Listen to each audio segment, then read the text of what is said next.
За сайн байцгаана. Өнөөдөр би та бүхэндээ Библийн 6 чухал доктрины талаар өнөөдөр танилцуулга хийх болно. За энэхүү 6 чухал доктрин гэдгийг яг яагаад чухал юм бэ гэвэл Есүст итгэсэн хүн болгоны суур ойлгох ёстой 6 үнэн байдаг.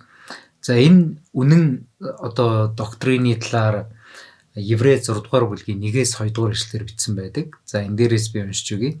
Тиймээс Христийн тухай анхдагч ойлголтыг орхиж төлөвшөлт рүү тэмүүлцгээе. Ингэхдээ үгсэн үлсээс гэмшлийн болон Бурханд итгэх итгэлийн баптизмууд болон гараа тавих тухай үхэгсдээс амьдуулагдах болон мөнх шийтгэлийн тухай сургаалуудын суурийг дахин тавихгүй байя гэсэн. Тэгэхээр энд анхдагч ойлголт гэдэг тухай гарч байгаа. Өөрөөр хэлбэл Есүс Христэд итгэсэн хүн болгоны мэдэх ёстой хамгийн наад захын элементарны суур цагаан толгой гэж итгэлийн цагаан толгой гэж хэлж болохоор энэхүү 6 доктрины тухай энд өгүүлж байгаа. За энэ дээр эхнийх нь гэмшил гэж байгаа.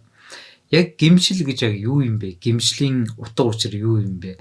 Гэмшлэр дамжуулан Бурхан бидний амьдралд ямар ажил хийд юм бэ гэдэг зүйлийг эхлээд бид ойлгох ёстой. Гэмшлийг ойлгосны үндсэн дээр дараагийн чухал доктрин болох итгэлийн талаар бид ойлгоно. Итгэлийн талаар гэхэлэр янз янзын төрлийн итгэлүүд байдаг. За энэ эдгээр итгэлүүдийг яаж биднээс ашиглах ёстой, итгэлийн зүй зохистой хэрэглээний тухай бид сурах болно. За 3 дугаархан болохоор баптизмууд гэдэг олон тоон дээр хэлсэн байна. Баптизм гэхээр бид зөвхөн Есүс итгэсэн усаар баптизм хийлгдэг тухай гардаг бол харин Библиэлд олон төрлийн баптизмууд гардаг. Тэгэхээр энэ олон төрлийн баптизмуудын утга учирыг мэдэх ёстой маа гэдэг зүйлийг хэлж байгаа. Дөрөвдүгээрх нь гар тавих. Хэрвээ та чуулганд анзаарсан бол зарим хүмүүсийн дээр итгэлийн төлөө гар тавьж байгаа, зарим хүмүүсийн томилох үйлчлэлд илгээхдээ гар тавьж байгаа. Тэгтэл зарим хүн гар тавих энэ зүйлийг буруугаар ашигладаг. Жишээлбэл хүний машин дээр тийм үү, эсвэл хүний эд материал дээр гар тавиад эзэм надад яг ийм зүйл өгөөч гэх нь үнэндээ Библийн бус ерөнхийдөө шунхайн сэтлэр хийж байгаа юм зүйл байгаа. За 5 дугаарх нь бол үхэгсдээс амьдлах.